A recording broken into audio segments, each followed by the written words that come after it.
3 વાગ્યાના ફોટો પાડવા ગયા હતા ખેતીવાડીમાં અમારી ખેતીવાડી એ ફોટો પાડવા ગયા હતા ગાઈસ. તમે 3 જણા જોઈ શકો છો તમે. અને બીજા પાછળ 2 જણા હે, જો હું તમને બતાવું. જો એક બીજા આ રહ્યા અમારા, 1 2.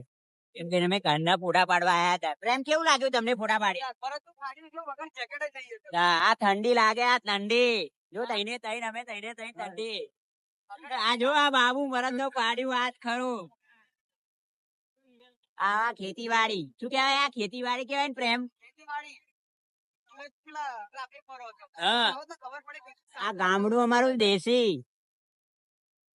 આ ભાઈ ઠંડી બહુ લાગે બાપા. તમને ઠંડી લાગે બાબુ? ના ના ના, તમને લાગે બાબુ? ના ના, નહીં લાગતી ભાઈ, નહીં લાગતી એવું કે હે. નહીં લાગતી ને. હા, આ બે બેન નહીં લાગતી. એ તો ઘેર જઈને ખબર પડશે. ઠંડી લાગે કે નહીં લાગતી. સારું તો ફટાફટ જા દો, હજુ તો દૂધ આલવાઈ જવાનું.